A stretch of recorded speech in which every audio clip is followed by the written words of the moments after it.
Olá, seja bem-vindo ao dia 102 da nossa jornada de leitura bíblica Mostra-nos o Pai. Estamos no livro de Josué, para hoje é dos capítulos 2, 3, 4 e 5, e também o Salmo 38. Mas o que eu quero meditar com vocês está aqui no capítulo 4 do livro de Josué, o qual lemos a partir do verso 1. Quando toda a nação terminou de atravessar o Jordão, o Senhor disse a Josué: Escolha 12 homens dentre o povo, um de cada tribo, e mande que apanhe 12 pedras do meio do Jordão, do lugar onde os sacerdotes ficaram parados. Levem-nas com você para o local onde foram passar a noite. Josué convocou os 12 homens que escolhera dentre os israelitas, um de cada tribo, e lhes disse: Passem adiante da arca do Senhor, o seu Deus, até o meio do Jordão. Ponha cada um de vocês uma pedra nos ombros, conforme o número das tribos dos israelitas. Elas servirão de sinal para vocês no futuro, quando seus filhos perguntarem: que significam essas pedras? Respondam que as águas do Jordão foram interrompidas diante da arca da aliança do Senhor. Quando a arca atravessou o Jordão, as águas foram interrompidas. Essas pedras serão um memorial perpétuo para todo o povo de Israel. Os israelitas fizeram como Josué lhes havia ordenado, apanharam 12 pedras do meio do Jordão, conforme o número das tribos de Israel, como o Senhor tinha ordenado a Josué, e as levaram ao acampamento onde as deixaram. Josué ergueu então 12 pedras no meio do Jordão, no local onde os sacerdotes que carregavam a arca da aliança tinham ficado. E elas estão lá até hoje. Os sacerdotes que carregavam a arca permaneceram em pé no meio do Jordão até que o povo fez tudo o que o Senhor ordenara a Josué por meio de Moisés. E o povo atravessou apressadamente. Quando todos tinham acabado de atravessar a arca do Senhor, os sacerdotes passaram para o outro lado diante do povo. Os homens das tribos de Ruben, de Gade e da metade da tribo de Manassés atravessaram preparados para lutar à frente dos israelitas, como Moisés os tinha ordenado.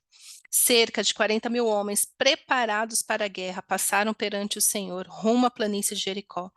Naquele dia, o Senhor exaltou Josué à vista de todo Israel, e eles os respeitaram enquanto viveu, como tinham respeitado Moisés. Então o Senhor disse a Josué: Ordene aos sacerdotes que carreguem a arca da aliança e que saiam do Jordão. E Josué lhes ordenou que saíssem. Quando os sacerdotes que carregavam a arca da aliança do Senhor saíram do Jordão, mal tinham posto os pés em terra seca. As águas do Jordão voltaram ao seu lugar e cobriram, como antes, as suas margens. No 10º dia do primeiro mês, o povo subiu do Jordão e acampou em Gilgal, na fronteira leste de Jericó. E em Gilgal, Josué ergueu as 12 pedras tiradas do Jordão. Disse eles os israelitas: No futuro, quando os filhos perguntarem aos seus pais que significam essas pedras, expliquem a eles: Aqui Israel atravessou o Jordão em terra seca. Pois o Senhor, o seu Deus, secou o Jordão perante vocês até o que tivessem atravessado. O Senhor, o seu Deus, fez com o Jordão como fizera com o Mar Vermelho, quando secou diante de nós até que o tivéssemos atravessado. Ele assim fez para que todos os povos da terra saibam que a mão do Senhor é poderosa e para que vocês sempre temam o Senhor, o seu Deus. Aleluia. Bom, aqui nós vemos este milagre, porque é assim, né? Pensa, Moisés, obedecendo o Senhor, atravessou o Mar Vermelho como terra seca. Só que agora Moisés tinha morrido e deixado Josué. Então podia ser que o povo ainda estava assim: ai, quem é esse Josué aí? Ai, nada a ver. E Deus fez este milagre de novo, para que todos vissem que Josué também era um servo fiel, temente ao Senhor, que ouvia o Senhor e poderia obedecê-lo. Eu amo este milagre, como tantos milagres descritos, porque assim, o ser humano não pode fazer isso dessa forma milagrosa. Para o povo passar, o Senhor secou o Jordão, ainda pediu que eles tirassem do meio do Jordão, ou seja, do fundo daquele mar, daquele rio, as pedras, e aí eles tiraram, e depois que eles atravessaram em segurança, o mar encheu novamente. E eu amo essa parte assim, e assim ele fez para que todos os povos da terra saibam que a mão do Senhor é poderosa. Porque assim, queridos, aquilo que eu e você podemos fazer, eu e você fazemos, que a nossa parte é retirar a pedra. A nossa parte é manter este memorial. E o Senhor fala aqui, né, para que as próximas gerações vocês contem, né? Então imagina lá o tataraneto passando, vendo as pedras, falando assim: Pai, por que que essas pedras estão assim? De onde saiu essas pedras? E o pai contar, então, nosso tataravô atravessou isso aqui como terra seca. Este é o memorial de que Deus cuidou do povo o tempo todo, desde a saída do Egito, desde a andança no deserto, até, até aqui, nos ajudou o Senhor. O Senhor abriu aqui de novo para eles passarem terra seca. Este é o nosso Deus, este é o Deus a quem servimos, que não apenas faz um milagre, mas deixa um memorial para que seja contado às próximas gerações. Para quê? Para que as próximas gerações saibam a quem clamar quando precisarem de um milagre, mas também a quem temer o tempo todo, durante toda a sua vida. Nós não servimos o Senhor porque Ele pode fazer um milagre, Ele sempre faz um milagre, Ele é Deus do impossível, mas o memorial também é: este é o Deus a quem servirmos. Este é o Deus do nosso povo. Este é o nosso Deus pessoal. Então, assim, Deus faz um milagre ali com o povo, mas Deus ministra, né? Deus realiza o milagre individualmente. E veja bem, aqui está falando que foram convocados é, 40 mil homens preparados para a guerra. Me fala, como que eles foram preparados para a guerra? É, como eles foram preparados para a guerra, sendo que eles cresceram no deserto? Nós estamos falando dos filhos daqueles que não entraram na terra prometida. Ou seja, eles eram jovens. Eles foram treinados para este tempo. Existiam os guerreiros que foram treinados. Por quê? Porque eles viam a terra prometida. Eles tinham uma promessa, então para alcançar aquela promessa, eles se prepararam para alcançar, para viver a promessa. Sabe por que nós estamos, eu creio que nós estamos na geração mais fraca, mais infantilizada, com pessoas mais confusas, porque os pais não treinaram seus filhos para a guerra.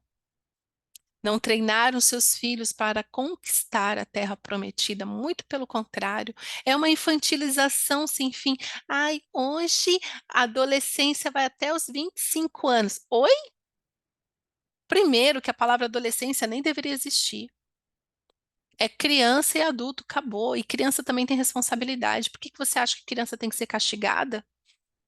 Porque criança já sabe sim o que é certo e o que é errado. Criança já sabe. Teve a mãe, né, me contando que o filhinho dela de 3 anos, ele ia lá, né, fazia uma traquinagem, e daqui a pouco ele já voltava e falava assim: Mamãe, mamãe, eu menti, já ia confessando os pecados. Por que que ele vinha falando para a mãe, já apreensiva, falando: Mamãe, eu menti. Isso não é aquilo que eu falei, não é daquele jeito. Por quê? Porque ele já sabe que mentir é errado e que tem consequência. Aí vem e fala: não, ele é só um adolescente de 18 anos. Oi? Não, é um homem de 18 anos, é uma mulher de 18 anos. Então nós perdemos muito das últimas décadas ao infantilizar exageradamente as crianças a ponto delas não quererem deixar de ser crianças. Meninos de 21 anos, sem maturidade emocional, sem responsabilidade, querendo viver de filosofia, querendo viver de teorias vazias. Prepare os seus filhos para conquistar a terra prometida, terra que muitas vezes você não vai ver, mas você tem responsabilidade de treinar os seus filhos. E saiba, né? Então, assim, expliquem a eles, né?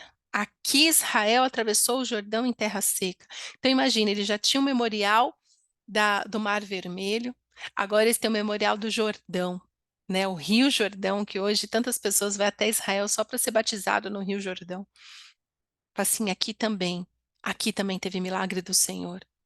Quando nós fomos entrar na terra prometida, o Senhor continuou guiando os nossos passos, e por isso o rio secou para que pudéssemos atravessar. Então, meus queridos, quando você estiver andando, que você dá de frente com o rio, que você não tem um barco, você não sabe nadar, você não sabe fazer nada, fique tranquilo, porque o Senhor abre o rio para que você atravesse em terra seca. Deus é fiel. Deus é fiel. Vamos sair deste lugar de incredulidade, achando que Deus faz trabalho pela metade. Não, Deus não vai te abandonar no meio do caminho. Se posicione no temor do Senhor. Repense, reflita, medite nas palavras do Senhor, seja transformados por esta palavra da verdade e ande por este caminho que o Senhor tem mandado você andar, para que você saiba que existe Deus na sua vida. Deus não vai mandar você chegar na terra prometida e falar assim, se vira, não. Deus está conosco todos os dias. E naquilo que nós esbarramos na nossa limitação, o Senhor vem e faz o milagre. Para que o Senhor faz o milagre? Para que você entre na terra prometida, só que mais do que isso, para que você conte aos outros e às próximas gerações sobre o Deus que faz milagres. E essas pessoas que ao ouvir o seu testemunho dos milagres do Senhor, queira ter vida com o Senhor. Vida com o Senhor. Essa vida maravilhosa que é essa vida com Jesus. A vida com Jesus é extraordinariamente maravilhosa. Se você não tem vivido isso, esta alegria, esta leveza, é porque você ainda está lidando com os inimigos e eles precisam ser derrotados, mas só vai ser derrotado quando você se prostrar diante do Senhor e se render a Ele completamente. Deus é um Deus de milagres. Tema, tema, né? Verso 24 ele diz: E ele assim fez para que todos os povos da terra saibam que a mão do Senhor é poderosa e para que vocês sempre temam o Senhor, o seu Deus. O milagre acontece, não é para você sair por aí se gabando, não, mas para que você saiba, para que você viva no temor do Senhor e saiba quem é o seu Deus. Amém? Pai, obrigada pela tua palavra. Obrigada, Senhor. Obrigada, Senhor, porque é o Senhor que adestra as nossas mãos para a batalha, porque é o Senhor que abre o rio à nossa frente para que possamos atravessar como terra seca. Obrigada, Senhor, por este novo tempo, pelo tempo que vivemos após o novo nascimento, este tempo de viver o novo do Senhor, este novo onde conhecemos o Senhor pelo nome e sabemos que o Senhor também nos conhece, o Senhor nos chama pelo nome e nos faz andar na tua palavra. Obrigada, Senhor, por tudo. Em nome de Jesus. Amém.